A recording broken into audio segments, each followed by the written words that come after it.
안녕하세요. 오늘의 천자문 사전은 131화 책공무실입니다. 꾀책, 공공, 무성할 무, 열매실이 되겠습니다. 이 사자를 직역하면은 공을 헤아리니 결실이 무성하다 입니다. 이는 항고조가 중언을 통일하고 자신을 도운 신하들의 공신 등급을 매겨 많은 복록을 하사한 것을 말하고 있습니다.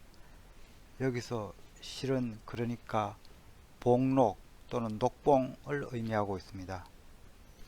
여기 제시된 등급표는 이 고조 공신후자 연표가 되겠습니다.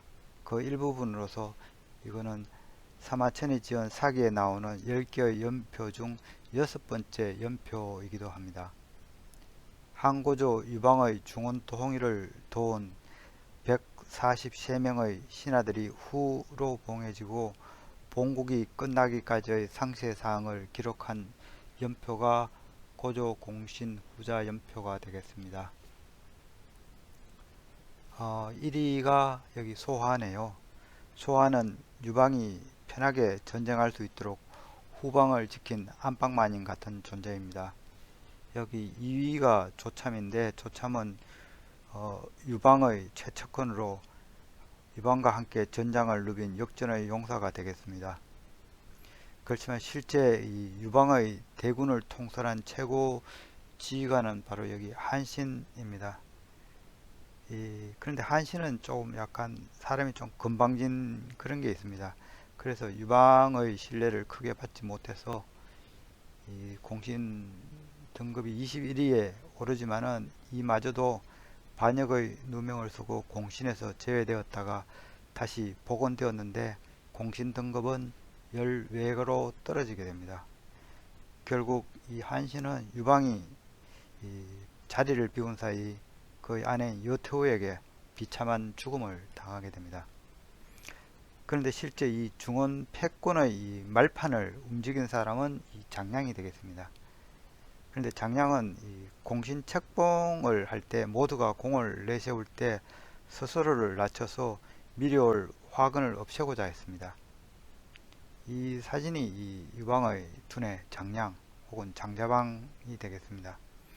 장량은 유방이나 소화, 조참 등이 평민 출신인데 비해 이 뛰어난 명문가의 후예였습니다. 그의 조상은 한 왕족이었다는 말이 있고 할아버지 장계진은 이 전국시대 또 다른 한나라의 작은 소후였으며 아버지 장평도 그 한의 재상이었습니다. 그러나 한이 나중에 중원을 통일한 진에 멸망하자 집안도 몰락했습니다. 그리고 그 진도 다시 망하는 것을 이 장량은 직접 경험했습니다. 그래서 그런지 장량은 정상에 오르면은 내려가지 않으면 안 된다는 것을 잘 알았던 것 같습니다. 이 공신 등급은 비록 낮았지만은 이 유방이 그에게 내린 봉업은 약 1만호로 여기 2등인 조참 다음으로 가장 많았다고 합니다. 이 장량의 뛰어난 처세술은 불행하게도 그의 아들 장부리에게는 계승되지 못했습니다. 이 유후의 쥐를 계승한 장부리는 나중에 불경죄로 제후에서 면직되고 영지는 몰수됩니다. 이렇듯 이 제후의 쥐를 물려받은 공신의 자손들은 교만하고 향락에 빠져가지고 100년 사이 이 공신 등급 즉 후작을 보존한 자는 100여 명 중에서 겨우 5뿐이고 나머지는 다 목숨을 잃거나 본국을 잃게 됩니다. 그럼 글자에 대해 살펴보도록 하겠습니다. 먼저 꾀책을 설명드리겠습니다. 이전에 여기 대죽과 가시자의 합자로 되어 있습니다. 이 대죽은 대나무와 그 잎사귀를 그린 상형문자입니다. 대죽은 이 부숫자로 널리 서 있는데도 불구하고 지금까지 제 설명에 없었던 것이 조금 신기하기도 합니다.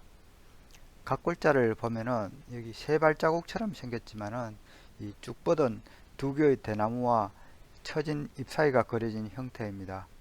이 자형이 그대로 소전에까지 이어집니다. 그리고 오늘날의 자형은 이 예서에서 이 따듬어진 형태가 되겠습니다. 대죽의 의미는 대나무이며, 또 옛날에 서책은 종이가 나오기 전에 이 대나무 편으로 만들었기 때문에 죽간이란 뜻도 있고, 또 대나무는 피리로 만들 재료였기 때문에 필이란 의미도 있습니다. 한편 이 대나무를 뜻하는 자형이 하나 더 있는데, 그게 여기 도타올 독자입니다. 이 자는 이 건문을 보면은 쭉 뻗은 이 두 개의 대나무 사이에 두 이자가 있는 형태입니다. 이는 이 대나무들이 이렇게 나란히 서 있는 형태를 강조한 것입니다. 그래서 대나무가 빽빽하게 이렇게 뻗어 있는 걸 나타내어 그 뜻이 도탑다, 두텁다 입니다. 그리고 나중에는 이 대나무 숲이 무성한 지역을 의미하게 되어 이 나라 이름 축으로도 불리게 되었습니다. 독이 아니고 축으로 이렇게 불리게 된 원인은 이 어미, 이 르완다어로 대나무가 축하라고 합니다. 그 축하에서 이 축이 나온 것이라고 합니다.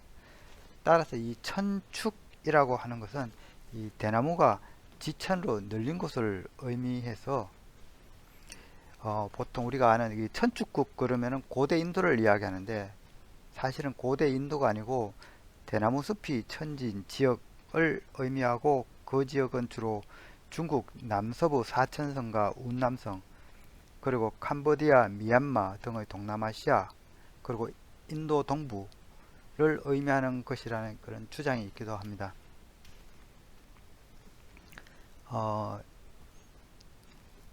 이 지도는 이 왕호 천축 국전을 지은 해초의 순례 코스입니다.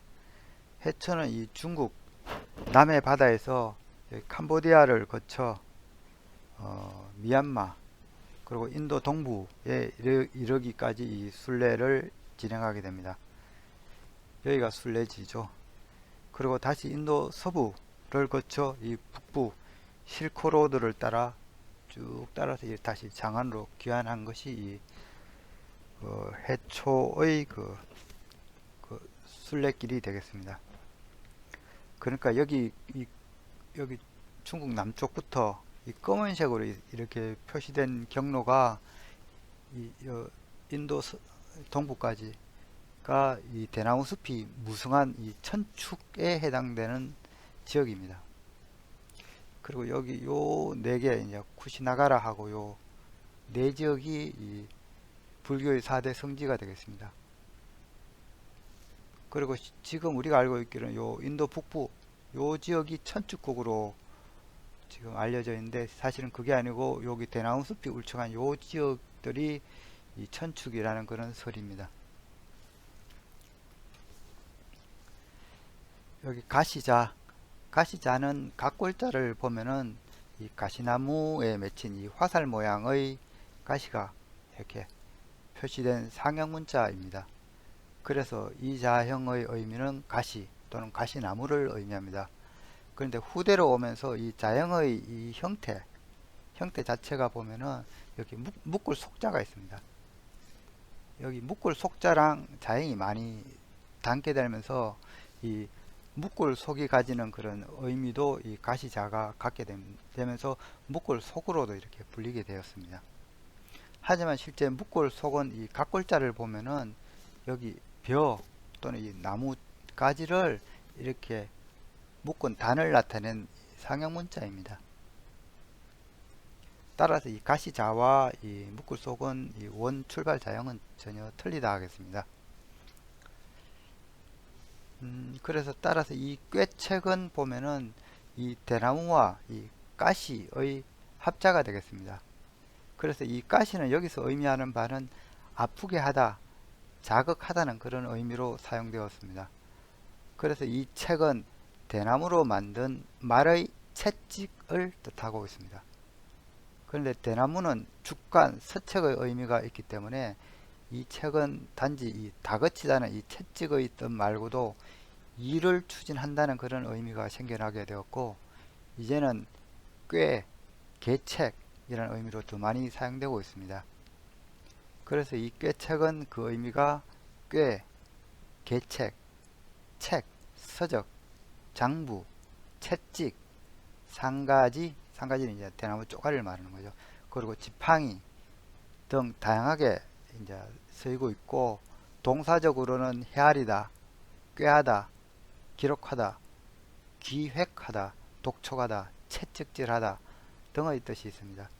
한편 이 자가 이제 채찍 또는 채찍질하다는 그런 의미보다는 꽤, 계책의 의미로 더 많이 사용되면서 채찍을 뜻하는 자형이 이제 새롭게 만들어지게 되는데, 이는 이 대나무를 쪼개 가지고 채찍을 만든다는 해석에서 여기 칼도자가 추가되었습니다. 그래서 만들어진 것이 이 채찍책이 되겠습니다.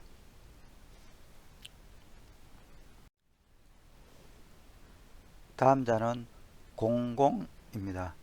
이 자는 여기 장인공과 힘력자의 합자로 구성되어 있습니다.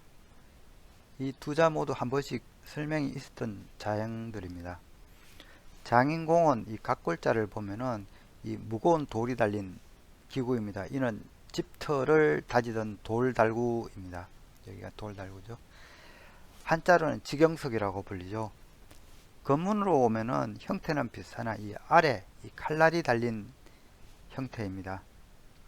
이는 이 청동 도끼로 보여집니다. 돌달구와 마찬가지로 집을 짓는 이 목수가 이거 지니고 다니는 연장이 되겠습니다. 그러나 이자는 점점 이 대장간의 이 모루를 닮아가고 있습니다. 따라서 이 장인공은 옛날 그 기술자 혹은 장인들이 즐겨 사용하던 이 대표적인 연장에서 자형을 따온 것으로 보입니다. 그래서 그 의미가 전문 기술자 또는 그 솜씨를 의미하고 있습니다. 힘력자는 동물의 힘이 아닌 이 사람의 힘으로 논밭을 파는 농기구를 나타낸 자형이 되겠습니다. 각골자형은 이 발로 밟아서 땅을 파는 나무로 된 이 보삽 형태입니다. 건문부터는 이 세 갈래의 어떤 쇠수랑으로 변화됩니다. 이자는 사람이 직접 힘을 쓴다는 뜻에서 이 점차 힘을 상징하게 되었습니다. 이 공공은 장인공과 힘력자의 합자이므로 이 장인이 힘써 일한다가 되겠습니다. 그런데 옛날 장인들이 수행한 일들은 대부분 성벽을 쌓거나 궁성을 짓는 토목공사였습니다.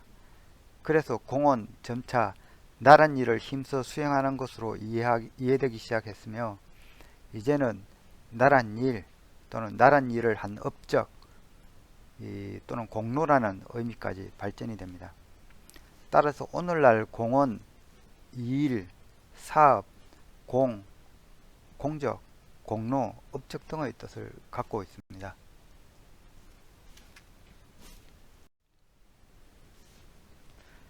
다음 자는 무성할 무입니다. 이 자는 여기 초두머리 즉 풀초자와 창모자의 합자로 되어 있습니다. 여기 풀초자는 제가 한번 설명드린 적이 있는데 이 풀을 그린 상형문자입니다. 각골자를 보면은 원래는 풀이 하나만 그려져 있었는데 이 두 개로 늘어나게 됩니다. 이 풀이 보통 군집으로 있어서 그 군집을 나타내기 위해서 두 개로 늘어난 듯 합니다.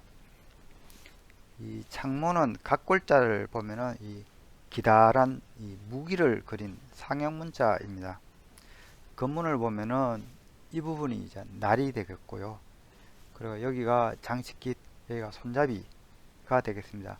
따라서 이 창은 우리가 아는 찌르는 창은 아니고 이 칼날이 달긴 이 무기 또는 이 긴 날이 달린 우리가 아는 밀낫 형태의 어떤 농기구가 되겠습니다. 이 창모를 기다란 낫으로 이제 해석해서 만든 자형이 바로 여기 이 초두머리가 들어간 이 무성할 무가 되겠습니다. 이 무성할 무는 이 낫으로 이 무성하게 자란 이 풀을 베어낸다는 그런 의미입니다. 그래서 무성할무의 원래 이 의미는 풀을 베다, 힘쓰다 였으나 나중에 이 풀이 베어낼 만큼 무성하게 자랐다는 것이 이제 강조되면서 이게 무성하다, 우거지다, 풍성하다는 의미가 생겨났으며 무성하다는 의미는 다시 뛰어나다, 융성하다는 뜻으로 발전이 됩니다. 그러다 보니까 여기 풀자가 없어도 이 풀을 베는 이 농기구를 뜻하는 이 창모 자체도 무성하다, 우거지다는 뜻을 갖게 되었습니다. 그래서 보통 이게 초두머리가 없는 무성할 무로 불리웁니다. 그런데 이 창모는 이 양의 토를 뜻하는 이 다섯 번째 천간 무로 불리우기도 합니다. 여기 보시면 아시겠지만은 이 농기구 낫은 이 목으로 된 이 손잡이 그리고 금으로 된 이 칼날이 만들로 구성되어 있습니다. 따라서 그 중간 성격인 이 토의 의미를 갖게 됩니다. 더구나 이 농기구는 땅을 다루는 이 기구이므로 토와 또 일맥상통하기도 합니다. 따라서 이 기다란 밀낫을 의미하는 이 창모는 농기구이면서 또 그 뜻이 무성하다는 그런 뜻도 갖고 있어서 이 음이 아닌 양의 토를 나타내기 적합하다 해서 다섯 번째 이 천간으로 사용되고 있습니다.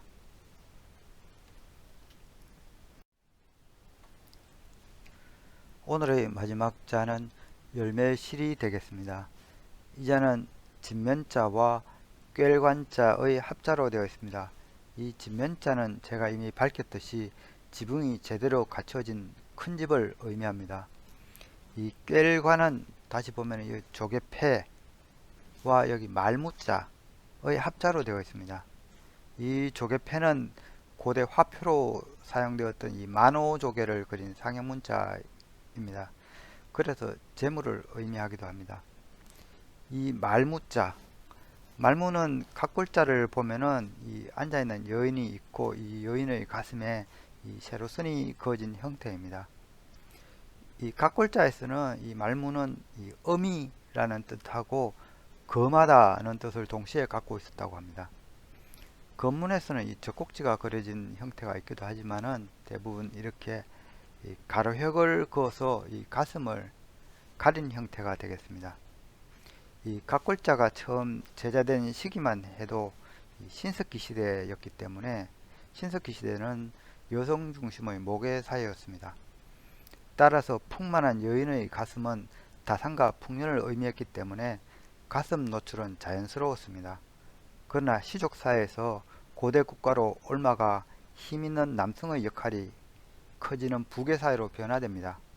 따라서 이 청동기 시대로 들어와서는 여성의 외부 활동이 축소되고 밖에서 여인이 가슴을 노출하는 것은 다른 남성을 자극하는 이 엄란한 행위로 받아들이게 됩니다. 이에 여인이 가슴을 함부로 드러내지 못하게 하는 사회 분위기를 반영한 자가 이 말무자가 되겠습니다. 하지만 아직도 이 원시 풍습을 유지하고 있는 이 고산족이나 아프리카 원시 부족 여성들은 가슴을 노출하고 생활하고 있기도 합니다. 그런데 이 꿰관은 각골자를 보면은 이 말무자와는 아무 상관이 없습니다. 각골자형을 보면은 여기 가죽이나 이 옷감을 이 대바늘로 이렇게 깬 형태이거나 아니면 이 천조각을 위에 덧대어서 이 대바늘로 이렇게 깬 것으로 그려지고 있습니다. 그런데 이 건문으로 오면은 또 전혀 다릅니다. 이 옷감을 깬 게 아니라 여기 보면 각골 또는 이 둥근 열매 혹은 여기 만호조개를 이렇게 줄줄이 깬 걸로 그려집니다. 즉 건문은 이 물건들을 줄줄이 깬 것을 나타내고 있습니다. 소전은 이 만호조개를 깬 형태가 발전해서 만들어진 것입니다. 즉 여기 조개패가 있고 그 이위에 이제 대마늘로 어떤 이 동그란 물건을 이 관통한 형태입니다. 이 관통한 형태는 이 말무자와 사실 비슷하긴 하지만은 이 소전의 이 말무자는 와는 차이가 있습니다. 그런데 이 말무는 이 예수체가 이 깰관의 이 위에 자연과 비슷하게 발전이 되면서 오늘날에는 마치 이 꾀일관의 구성자로 이 말무가 들어간 것으로 이제 오해하게 됩니다. 그래서 이 꾀일관은 이 만호족의, 즉 만호족은 화폐의 단위라 그랬죠. 돈을 깬 형태이므로 이 그 뜻이 돈주머니라는 그런 뜻도 있고, 또 이 금전이나 무게의 단위로도 사용되고 있습니다. 즉 한관 그러면 이 엽전을 깬 한 꾸러미로서 한 3.75kg에 해당된다고 합니다. 한편 이 관은 줄에 깨어 지니다는 그런 의미로 해석되기 때문에 당길만으로도 불리웁니다. 이 당길만은 몇 가지 자형들이 있습니다. 이 머리에 이 손으로 여기 투구를 이렇게 당겨 쓴다는 의미의 이 당길만이 있고, 또는 이 쇠로 된 이 투구를 쓴다는 이 당길만 또 있습니다. 그리고 이자도 당길만이죠. 세 가지 형태의 당길만이 있는데 모두 그냥 지금은 당기다는 그런 의미만 갖고 있습니다. 아마 옛날에는 이 당기다는 말이 몸에 걸치다 아니면 쓰다, 지니다 그런 의미로 사용된 것 같습니다.